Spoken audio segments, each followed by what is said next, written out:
पीले दांत वाली बहू। रंजना कभी ब्रश नहीं करती थी।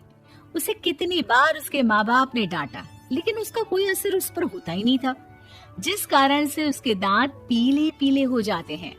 शादी के बाद अरे बहू, वैसे तो तुझ में कोई कमी नहीं है, पर तेरे दांत इतने पीले कैसे हैं बेटा? कैसे मतलब? कोई सर्जरी थोड़ी ना कराइए। वो तो क्या नाम, मैं ब्रश नहीं करती थी तो पीले हो गए। अब क्या करूं? आप कहें तो लाल करवा लूं या फिर काले? यार ये क्या है, क्यों माँ से लड़ रही हो? लड़ रही हूँ?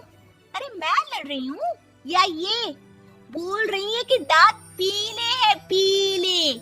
अरे तपस्या थोड़ी ना की है इन्हें पीले करने के लिए। बकायदा ब्रश नहीं किया है 20 साल तक, तब जाकर। छी, कैसी बात कर रही हो?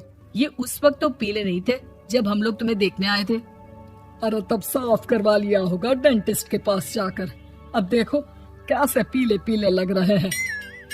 रंजना सास की तरफ गुस्से से देखती है। फिर शुरू हो गई पीले पीले पीले। अरे पीले तो तब भी थे जब मेरे हाथ का रसगुल्ला उड़ा उड़ा कर खा रही थी और बोल रही थी, लड़की नहीं गुणों का खजाना दे रहे भाई साहब आप। खैर, अब वो लोग करते भी तो क्या करते, पीले दांत वाली बहू पल्ले पड़ी थी तो झेलना तो था ही। एक दिन कीर्तन में रंजना गाना गा रही थी। अरे कमला बहन, माँ का द्वार है, यहाँ तो सब शुद्ध होकर आते हैं, फिर अपनी बहू को ब्रश भी नहीं करवाती तुम। दूर से पीले पीले दांत भक्ति में बाधा उत्पन्न कर रहे हैं। अरे कोई 2 साल के बच्चे थोड़ी ना लेकर आई हूँ मैं बहू बनाकर। अच्छी खासी लड़की है, अरे कैसे करवाऊं ब्रश? ये तो उसे खुद करना चाहिए ना।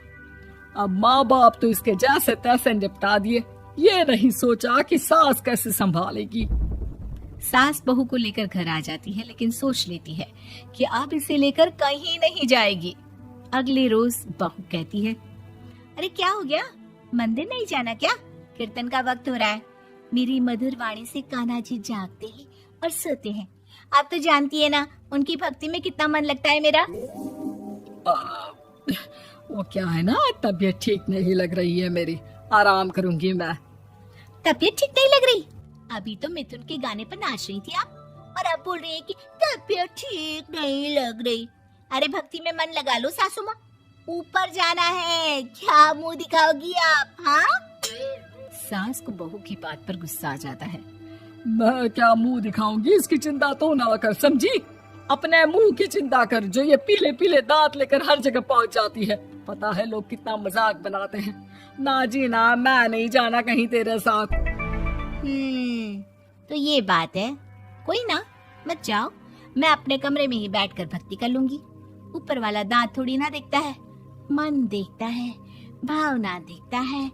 और अरे बस बस, तू सब कुछ दिखा, बस ये सफेद चमकदार दांत ना दिखाना किसी को, है? जा यहाँ से। बहू को सास की बात का कोई फर्क नहीं पड़ता, वो तो जैसी थी वैसी ही रह जाती है। सुबह नहाकर किचन में खाना बनाना, फिर खाना खाना, कीर्तन भजन करना और सो जाना। एक दिन, माँ जी मैं सहेली के घर जा रही हूँ, शाम को लेट आऊंगी। हाँ हाँ तो जाना, मैंने कौन सा तेरी आरती करनी है घर पर बैठकर। रंजना सहेली के घर जाती है, जहाँ वो पार्टी में जाने की तैयारी कर रही होती है। अरे शिखा, कहाँ जाने की तैयारी कर रही है? मैं गलत वक्त पर आ गई क्या? अरे नहीं यार, उल्टा सही वक्त पर आई है। मैंने ये साड़ी और ज्वेलरी निकाली है यार, शाम को इनके ऑफिस की एक पार्टी में जाना है। बताना कैसा लग रहा है ये सब? नहीं यार, इस ड्रेस के साथ तो वो वाली ज्वेलरी अच्छी लगेगी। हाँ हाँ सही बोल रही है, मैंने ध्यान ही नहीं दिया। वैसे तो हमेशा से मस्त फैशन सेंस रखती है। तो बड़ा जाती होगी ना पति के साथ पार्टी में। रंजना कुछ नहीं बोलती, बस सोचती है कि यार काश ये बात सही हो जाती, पर मैं क्यों नहीं जाती पार्टी में? क्या इन लोगों की कोई पार्टी होती नहीं होगी? रंजना घर आती है और रात में पति से सवाल करती है, एक बात बताइए, आप मुझे किसी पार्टी में क्यों नहीं ले जाते? क्या आपके यहाँ ऑफिस में पार्टी नहीं होती? पति बेचारा क्या कहता कि दांत पीले हैं तुम्हारे इसलिए। अरे कोई पार्टी होती नहीं हम लोगों के ऑफिस में, तो कहाँ से लेकर जाऊं? और मार्केट, मॉल, कहीं वीकेंड घूमना, कहीं तो। अरे यार सारे हफ्ते में एक छुट्टी मिलती है, तो सोचता हूँ कि आराम ही कर लूं। क्यों? रंजना मन मार के रह जाती है। पहले कभी सास के साथ मंदिर जाया करती थी, लेकिन वो भी सास ने ले जाना बंद कर दिया। घर बैठी बैठी रंजना बोर हो जाती है। तभी उसे आइडिया आता है और वो मायके जाने का सोचती है। सासू माँ, 2 दिनों के लिए मम्मी के घर जा रही हूँ। अच्छा अच्छा ठीक है, आराम से जा।